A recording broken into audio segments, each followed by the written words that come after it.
What would you do if the person who hurt you the most suddenly came back, asking for one last chance?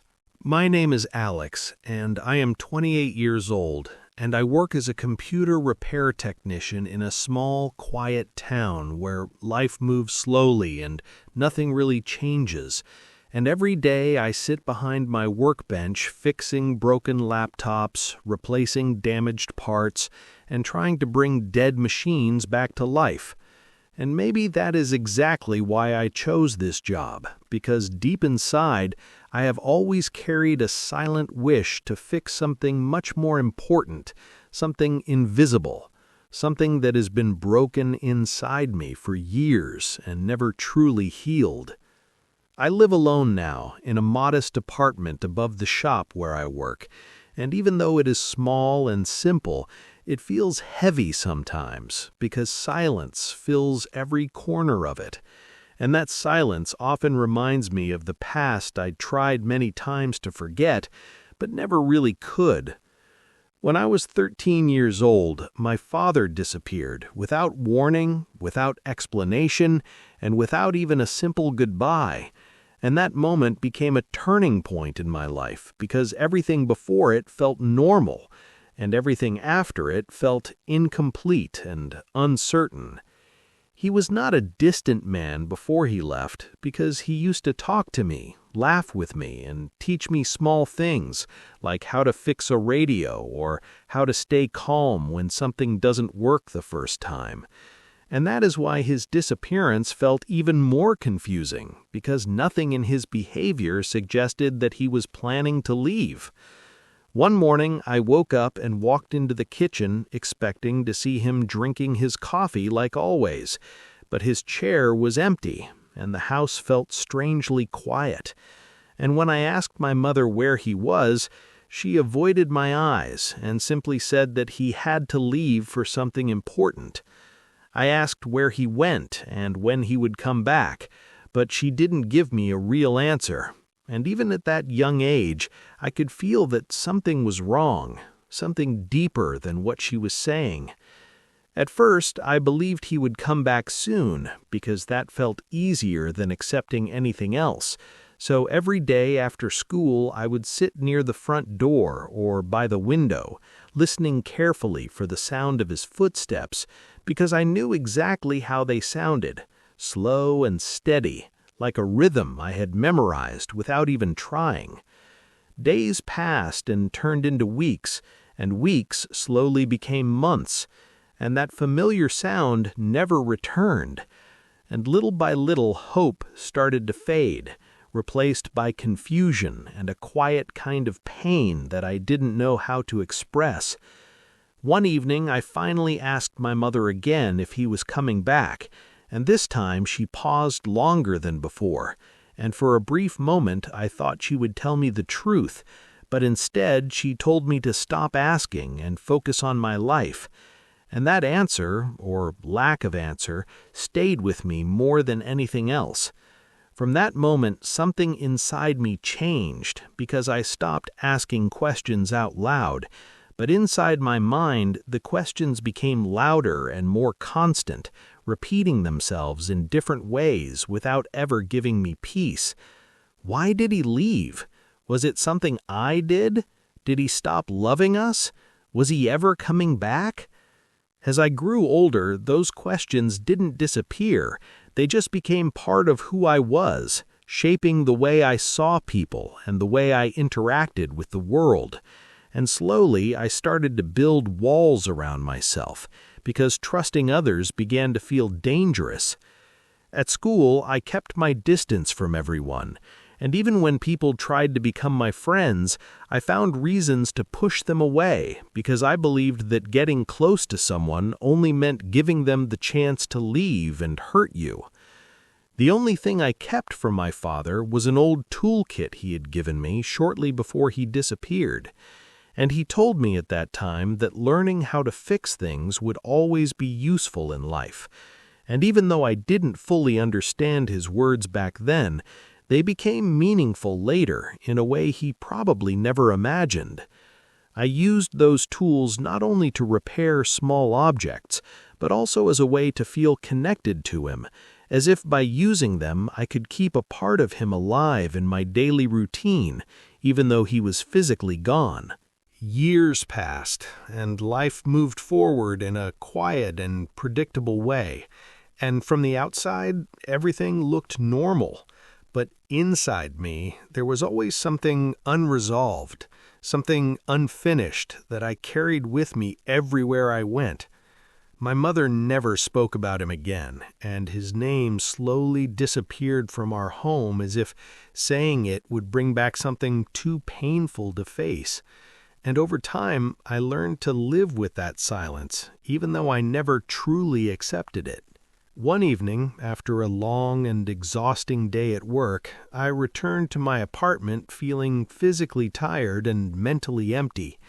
And as I opened the door and stepped inside, I immediately noticed something that didn't belong there, something that broke the routine of my usual quiet evenings. There was a letter placed neatly on the small table near the entrance, and for a moment I just stood there staring at it because something about it made my heart start beating faster, even before I touched it. I walked slowly toward the table and picked up the envelope, and when I saw my name written on it, I felt a strange mix of fear and curiosity because the handwriting looked familiar in a way that made my hands begin to shake slightly. I stood there for a long moment holding the letter, feeling two strong emotions pulling me in opposite directions, because part of me wanted to open it immediately and finally find answers to the questions I had carried for years, while another part of me wanted to avoid it completely, afraid of what those answers might bring. But in the end, curiosity and something deeper, something like hope, pushed me forward, and I slowly opened the envelope and took out the piece of paper inside. As soon as I read the first line, everything inside me froze. My son, Alex. It was him. After all these years of silence, my father had finally reached out to me, and even though I had imagined this moment many times in my thoughts, I was not prepared for the reality of it. My emotions became overwhelming and difficult to understand because I felt anger for what he did, sadness for the years we lost, and at the same time a quiet sense of relief because he was still alive and still thinking about me. As I continued reading, my hands were shaking and my chest felt tight with every word. He wrote that he knew he had hurt us deeply, that he knew leaving without explanation was wrong, and that not a single day had passed without him thinking about us and regretting his decision. At first, those words didn't comfort me because they came too late, and regret after many years didn't erase the pain that had already shaped my life. Then he explained the reason he left, and it was not something simple or easy to accept, because he said he had gotten involved in serious financial problems and borrowed money from dangerous people who started threatening him and eventually our family. He wrote that he believed leaving was the only way to protect us, because as long as he was gone, those people would stop coming to the house and stop asking questions. And even though that decision was meant to protect us, it created a different kind of damage that he did not fully understand at the time. As I read those lines, I felt anger rising inside me again, because no matter what the reason was, the silence and absence had left deep marks on me that could not simply be explained away. But he continued explaining that fear controlled his decisions, fear of danger, fear of losing us, and even fear of facing us and admitting his mistakes. And that fear led him to choose a path that seemed right in the moment, but turned out to be deeply painful for everyone.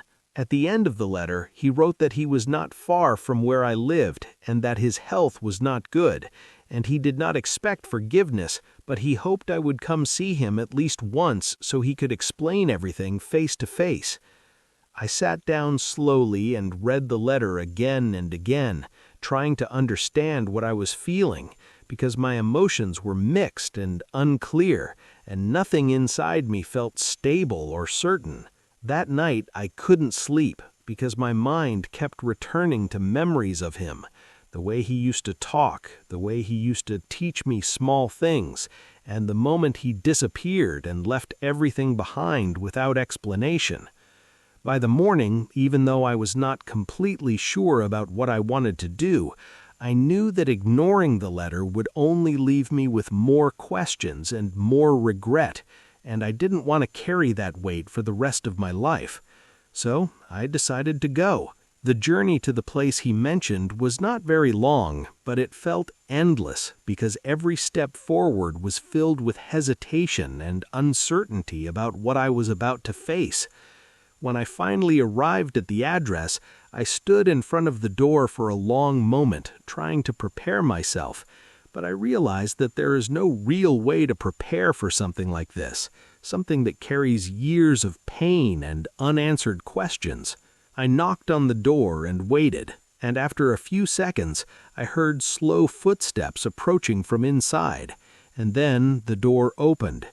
A man stood in front of me, looking older, weaker, and more fragile than the father I remembered, but his eyes were the same, and that was enough for me to recognize him immediately.